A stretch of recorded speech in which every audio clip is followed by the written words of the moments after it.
हाँ जी, कैसे हैं आप सब? बहुत अच्छे हैं सर, बहुत बहुत अच्छे हैं। मजा आ रहा है सर पढ़ने में। 11th में हम जो अभी तक पढ़ रहे हैं वो हमें सब समझ आ गया है। और sir thank you so much, आपकी वजह से समझ आ गया। आपकी वीडियोस बहुत सही लग रही हैं सर। ऐसे ही भेजते रहिए, ऐसे ही पढ़ाते रहिए सर, हमें मजा आता रहेगा। और बाय गॉड बोल रहा हूं, मुझे भी उतना ही मजा आ रहा है आप लोगों को पढ़ाने में।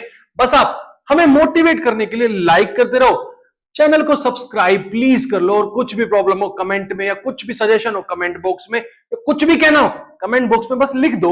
मैं खुद आपकी कमेंट रीड करके आपको रिप्लाई करूंगा, ये मेरा प्रॉमिस है आपसे। चलिए सर, ये तो हो गया। अब आप आज क्या करवाने वाले हो? आज हम आपको स्कोप या ब्रांचेस ऑफ अकाउंटिंग के बारे में बताएंगे। आई बात समझे? अब ये ब्रांचेस क्यों बनाई जाती हैं, क्या रिक्वायरमेंट है इसकी, अलग अलग ब्रांचेस क्यों है हमारी अकाउंटिंग की, इसके बारे में बात करेंगे यार। As we are well aware of this fact कि मैनेजमेंट को बहुत सारी इंफॉर्मेशन चाहिए, ठीक है। क्यों? क्योंकि वो एफिशिएंट तरीके से अपने फंक्शंस को कर पाएगी, ठीक है। सो उसी रीजन से हमें 5 ब्रांचेस की बात करनी है। आई बात समझ में? सो हम कह भी वही रहे हैं, कह रहा है management requires various information for efficient function. For that purpose we need 5 branches of branches. कौन कौन सी है? Financial accounting, cost accounting, management accounting, tax accounting and social responsibility accounting. ये 5 ब्रांचेस हमें याद रखनी है। और एक एक को आइए अब हम समझ लेते हैं कि क्या है इंडिविजुअली हर ब्रांच का रोल, क्या करने वाली है, कैसे कैसे वो हेल्प करेगी मैनेजमेंट को। आई बात समझ में? चलिए सबसे पहले बात करते हैं हम अपनी फाइनेंशियल अकाउंटिंग। यार अभी तक हम जो पढ़ते आ रहे हैं वो फाइनेंशियल अकाउंटिंग ही तो है यार, और उसका मेन पर्पस हम सबको पता है। फाइनेंशियल अकाउंटिंग हम कर क्यों रहे हैं? ताकि अपनी बिजनेस ट्रांजैक्शन को रिकॉर्ड कर सके सिस्टमैटिक मैनर में, जिससे हम अपना प्रॉफिट और लॉस को कैलकुलेट कर सके और अपनी फाइनेंशियल पोजीशन को देख सके। तो यही है ना, the main purpose of this branch is to record business transactions in systematic manner. First day से यही पढ़ रहे हो यार, कुछ नया नहीं है। हमें क्या करना है? अपनी हर ट्रांजैक्शन को सिस्टमैटिक मैनर में रिकॉर्ड करना है। टू असर्टेन, क्या असर्टेन करने के लिए? अपना पीएनएल यानी profit and loss and financial position. तो आ गया समझ? यही कर रहे हैं, यही करके मैनेजमेंट को फाइनेंशियल अकाउंटिंग हेल्प करेगी। Okay sir, done, main purpose समझ आ गया फाइनेंशियल अकाउंटिंग का। सर आगे कौन सी बात करेंगे? आगे हम कॉस्ट की बात कर लेते हैं। Cost accounting. यार कॉस्ट अकाउंटिंग क्यों चाहिए?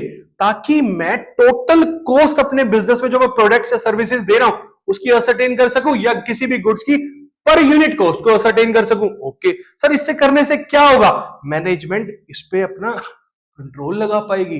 अगर कुछ कंट्रोल करना है, कॉस्ट को कम करना है, तो कंट्रोल चेक हो जाएगा।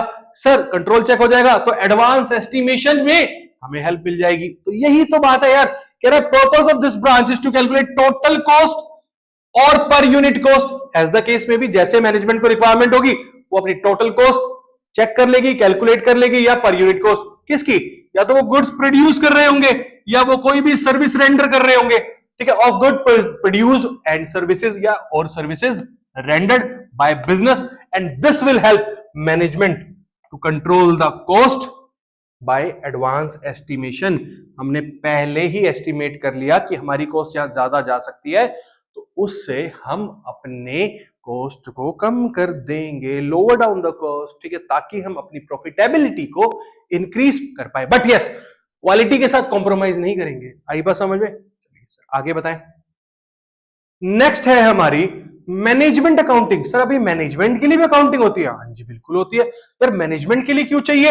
यार मैनेजमेंट भी तो प्लानिंग एंड कंट्रोलिंग करती है, मैनेजमेंट ही तो करेगी अपने बिजनेस ऑपरेशंस को प्लान और कंट्रोल, ठीक है। क्यों? अब डेटा चाहिए हमें मैनेजमेंट डिसीजंस के लिए, उसके लिए कुछ टूल्स होते होंगे। तो क्या कह रहा है? Purpose to present accounting information. अपनी अकाउंटिंग इंफॉर्मेशन को ऐसे प्रेजेंट करेंगे हम ताकि वो असिस्ट कर पाए मैनेजमेंट को। किस चीज में? Planning and controlling of business operation, ठीक है। हमने प्लान किया, हमने कंट्रोल किया, ये सब चीजें हमें बहुत जरूरी है। एज ए मैनेजमेंट बात कर रहा हूं, ठीक है, जो कि which makes data useful for management decision. अरे अकाउंटिंग इंफॉर्मेशन एक्यूरेट है, असिस्ट कर रही है मैनेजमेंट को, तभी तो मैनेजमेंट अपने डिसीजन को ले पाएगी, डिसीजन मेकिंग में ये हेल्प कर पाएगा। और इसके लिए कुछ टूल्स होते हैं, जस्ट लाइक हमारा ratio analysis, cash flow statement etcetera, fund flow statement भी होता है। ये सब आप 12th क्लास में पढ़ोगे। ये आपके इंडिविजुअल चैप्टर्स हैं, इंडिविजुअल टॉपिक्स हैं, ठीक है। ये मेन अकाउंटिंग का पार्ट है। आई बात समझ में? ये टूल्स हेल्प करते हैं मैं इन मैनेजमेंट अकाउंटिंग, ठीक है। आई बात समझ में? सर समझ आ गई। और बताओ सर, नेक्स्ट है हमारा टैक्स अकाउंटिंग। क्या है हमारा? Tax accounting. Sir tax accounting का पर्पस क्या है? ऑब्वियसली टैक्स को कंप्यूट करना, कैलकुलेट करना, ठीक है। टैक्स कंप्यूट करेंगे, कैलकुलेट करेंगे, तभी तो हम इनकम टैक्स और जीएसटी प्रॉपर वे में सबमिट कर पाएंगे। नहीं तो यार हमारे पास नोटिस या डिमांड नहीं आ जाएंगी। सिंपल सी बात है, सबसे सिंपल पर्पस ही टैक्स कंप्यूटिंग है, टैक्स कंप्यूटेशन है। इनकम टैक्स हो चाहे जीएसटी हो, बस इसके अलावा तो कुछ है ही नहीं टैक्स अकाउंटिंग का पर्पस। हाँ जी सर, ये समझ आ गई। And last but not the least, सबसे इंपॉर्टेंट जो कि बहुत जरूरी है, सोशल रिस्पॉन्सिबिलिटी अकाउंटिंग। आपको पता है बड़े बड़े कॉर्पोरेट सीएसआर एक्टिविटीज करते हैं, जिसे हम बोलते हैं कॉर्पोरेट सोशल रिस्पॉन्सिबिलिटी, जिसे गवर्न करता है हमारा सेक्शन 135, ठीक है, 135 of companies act 2013। Her company को जरूरी है, कुछ रिक्वायरमेंट्स है जिसको फॉलो करते हुए अगर वो कंपनी उसमें फॉल कर रही है तो उसको सीएसआर एक्टिविटीज करनी है, सोसाइटी के लिए कुछ बेनिफिट्स लाने हैं, हॉस्पिटल्स बनवा देने हैं, ठीक है, रोड्स बनवा देना, एक्सेट्रा एक्सेट्रा, ये सब चीजें। तो हम अपनी सोशल रिस्पॉन्सिबिलिटी अकाउंटिंग भी तो इसलिए करते हैं, क्यों? क्योंकि जो हमारी सोसाइटी है ना, ये हमें इंफ्रास्ट्रक्चर एंड फैसिलिटीज उन्हीं से तो मिलती है, वही तो हमारे लिए इंफ्रास्ट्रक्चर देती है ताकि हम अपना बिजनेस खड़ा कर पाए। सो कह रहा है society provides infrastructure and facilities without which हमारा बिजनेस ऑपरेशन ही नहीं हो सकता, बिजनेस कैन नॉट ऑपरेट, ठीक है।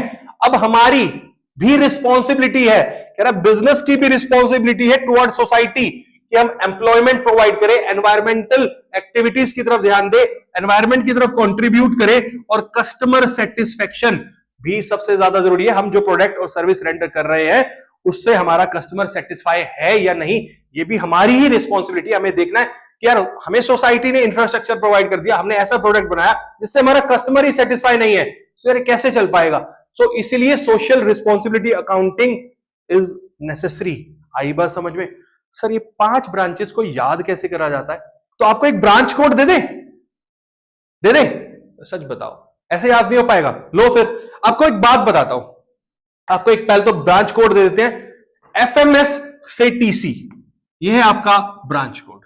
सिंपल, ब्रांच को याद करने का वो कोड, इसलिए हमने इसे बोल दिया ब्रांच कोड। हर बैंक का ब्रांच कोड होता ना, वैसे ही हमारा स्कोप और ब्रांचेस को याद करने का ब्रांच कोड है। क्या है सर ये ब्रांच कोड? बहुत सिंपल है। आपके मैनेजमेंट स्टडीज के लिए एक कॉलेज है, one of the famous college in Delhi, FMS, faculty of management studies, ठीक है, वहां से टीसी लेनी है बस आपको। आई बात समझ में? एफएमएस से टीसी, एफ से फाइनेंशियल अकाउंटिंग, एम से मैनेजमेंट अकाउंटिंग, एस से सोशल रिस्पॉन्सिबिलिटी अकाउंटिंग, टी से टैक्स अकाउंटिंग एंड सी से कॉस्ट अकाउंटिंग। आई बात समझ में? Sir branch code for scope and branches of accounting, scope और ब्रांचेस ऑफ अकाउंटिंग की बात कर रहे हैं सर। एफएमएस से टीसी, एफ से फाइनेंशियल अकाउंटिंग, एम से मैनेजमेंट अकाउंटिंग, एस से सोशल रिस्पॉन्सिबिलिटी अकाउंटिंग, टी से टैक्स अकाउंटिंग एंड सी से कॉस्ट अकाउंटिंग। सर याद हो गई, बिल्कुल अच्छे से याद होगी। कितना सही कोड था सर, मजा आ गया। सर सबके कोड दे दिया करो ना। यस, अब हम आपको जल्दी सारे टॉपिक्स के कोड दे देंगे जहां जहां आपको याद करने में प्रॉब्लम होगी। प्लस अब आपको वीडियो के डिस्क्रिप्शन में ये सारे नोट्स मिल जाएंगे पीडीएफ फॉर्म में, देख लेना, याद कर लेना, अपने अच्छे नोट्स खुद भी बना लेना। मजा आने वाला है आपको आगे आगे। जैसे जैसे आप हमारे साथ चलते जाओगे, हमारा साथ देते जाओगे, उतना ही मजा आएगा, ठीक है। ये टिपिकल अकाउंटिंग स्टडीज नहीं हो रही, ये लॉजिकल स्टडीज है by CA Ayush Ahuja, chartered accountant के थ्रू आप पढ़ने वाले हो अकाउंटिंग, अकाउंटेंसी। मजा आएगा, देखते जाओ और क्या क्या सरप्राइज ला रहा हूं आपके लिए। चलिए कीजिए, फिर मिलते हैं आपसे, बाय।